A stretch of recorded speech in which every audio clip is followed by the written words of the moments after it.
A teoria das quatro causas do filósofo Aristóteles é muito importante para a gente entender o nascimento da filosofia, mesmo que ele não tenha sido um dos primeiros filósofos. Aliás, ela é muito importante para a gente entender a filosofia como uma atividade racional e saber diferenciá-la de outras respostas que são dadas para a origem das coisas, como o mito e o relato religioso, por exemplo. No vídeo de hoje, a gente vai mostrar como é que é possível entender o trabalho dos primeiros filósofos, lá dos naturalistas ou pré-socráticos, a partir da teoria das causas do Aristóteles, e para saber diferenciar também o que eles fizeram, ou o tipo de resposta que eles deram para a origem das coisas, do tipo de resposta que é dado, por exemplo, num relato religioso.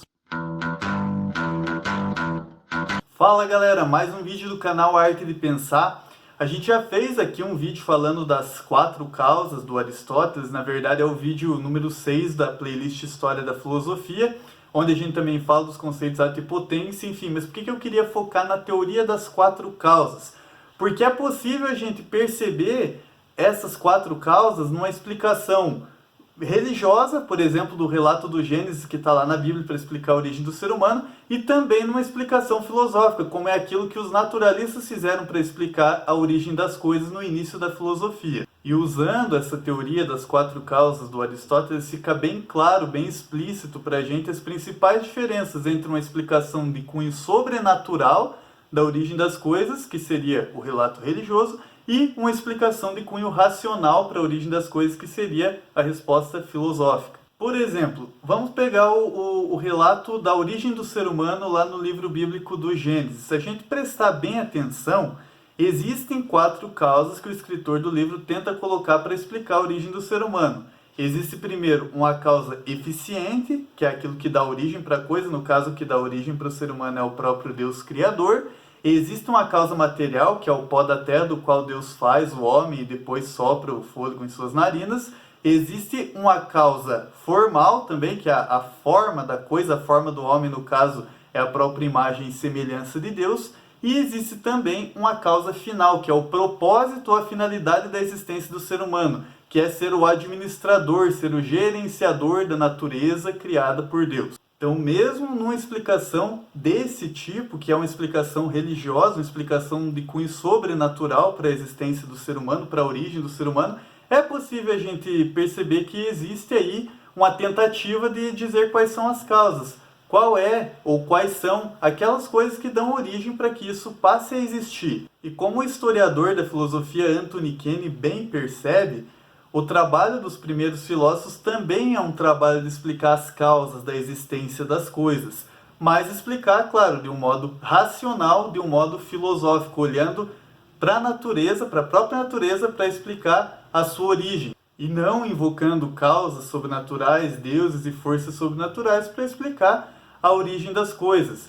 Basicamente, o que eu quero dizer é o seguinte: quando a gente olha para o trabalho dos primeiros filósofos lá na Grécia e do cientista hoje em dia, a gente olha para uma tentativa de explicar as coisas, de explicar a origem, o funcionamento da natureza, por exemplo, de modo totalmente natural. E não dizendo que os fenômenos naturais acontecem simplesmente pela vontade dos deuses, ou porque tem uma força divina animando, interferindo na natureza. É por isso que quando a gente olha para o trabalho do Tales de Mileto, que é o primeiro filósofo, inclusive o segundo vídeo aqui da série História da Filosofia trata sobre ele, quando ele tenta explicar a origem das coisas, ele olha para um elemento natural, para uma coisa que é inteiramente natural, que é a água, para dizer que ela é a origem da natureza, ou que ela é a arqué da physis, porque ela está presente na natureza, no mundo inteiro, em todos os estados, e ela é algo essencial para a vida de todos os seres vivos, de certa forma. Então ele tenta dar uma explicação de caráter racional, totalmente natural, para explicar a origem da natureza,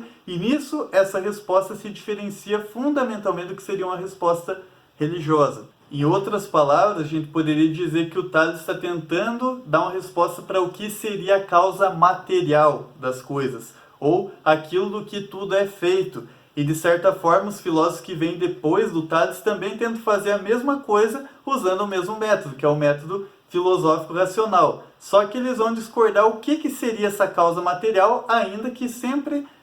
usando o método filosófico, o método racional. Por exemplo, o Anaximandro, que era discípulo do Tales, ele também vai dizer que a natureza tem uma origem, que a natureza tem um princípio, tem uma causa material, Mas essa causa material do Anaximandro não vai ser a água como no caso do Tales. Ele vai discordar do seu mestre e vai dizer que essa causa material seria o áperon, que em grego significa aquilo que é infinito e indeterminado, aquilo que não tem limites. Segundo o Anaximandro, isso seria o princípio de todas as coisas, o princípio de todos os elementos, que se diferenciam formando regiões, a terra, a água, o ar e o fogo, e consequentemente dando origem para os outros seres, dando origem para as árvores, para os animais, para os seres humanos, e enfim, esse áperon seria eterno e imortal, ao contrário das coisas geradas por ele, que são mortais, que deixam de existir e voltam para o seu princípio fundamental, que seria o próprio áperon.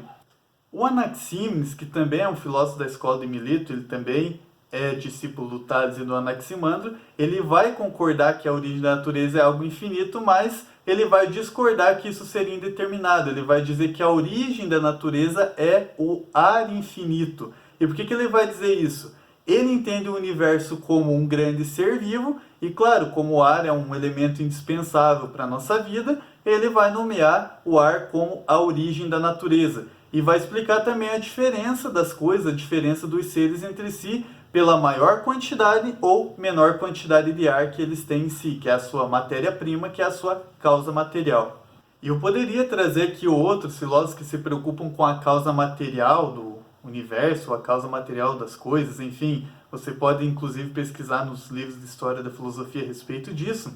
Mas eu gostaria de trazer também outro filósofo que se preocupou com outra causa da existência das coisas, que na verdade é a causa formal, aquilo que dá forma para as coisas, que foi o Pitágoras de Samos. O pessoal aí da matemática conhece por causa do teorema de Pitágoras, e enfim, no caso da filosofia, da contribuição dele para a pergunta pela origem da natureza, o Pitágoras dá uma contribuição interessante porque ele dá uma resposta para a gente sobre a causa formal de tudo aquilo que existe. Ele nos diz, nesse sentido, que a arqué da física, ou que a origem da natureza, são os números e a harmonia. Ele diz que os números e a harmonia estão presentes em todas as coisas, em toda a natureza. Ele mostra, por exemplo, como que a harmonia e os números estão presentes na arquitetura, por meio das noções de proporção, e como é que eles estão presentes também no próprio universo como um todo, por meio das relações de distanciamento, de posicionamento dos planetas. Então é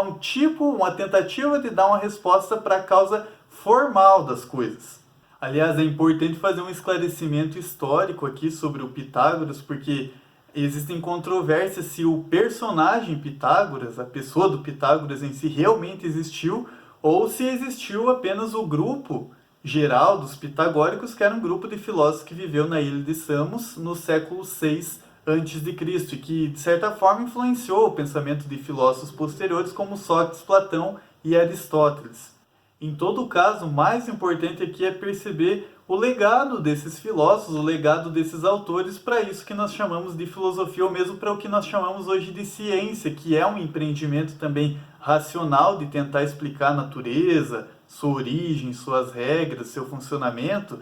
e que se diferencia fundamentalmente de um empreendimento religioso ou de um empreendimento mitológico, porque ele não recorre, não utiliza deuses, forças sobrenaturais para explicar a origem das coisas, mas utiliza unicamente a própria razão, ou utiliza a experiência sensível iluminada pela razão para tentar explicar a origem das coisas, não recorrendo a forças sobrenaturais, a coisas fantásticas. É por isso que autores como o Francis Cornford, por exemplo, defendem que quando começou isso que nós chamamos de filosofia, esse empreendimento lá na Grécia Antiga, esse empreendimento racional, começou também isso que nós chamamos hoje em dia de ciência, ou seja, o universo para de ser entendido como alguma coisa que é em parte natural e em parte sobrenatural, animado por deuses, forças sobrenaturais, e passa a ser entendido como um todo natural que pode ser investigado e entendido racionalmente. E é importante também fazer um outro esclarecimento aqui,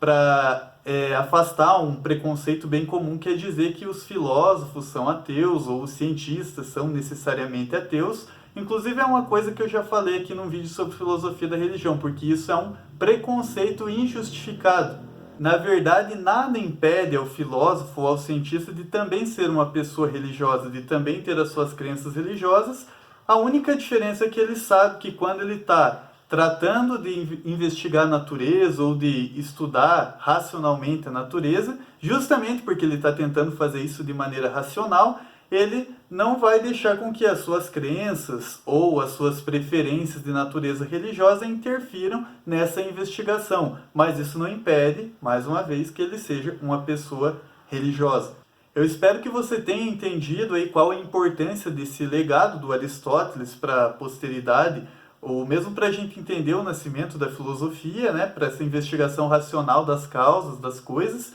E nos próximos vídeos a gente vai trazer outros filósofos que se preocuparam com a origem da natureza, sempre se preocupando principalmente com a causa material e tentando explicar de alguma forma isso que nós somos ou isso que é o nosso universo de modo totalmente racional.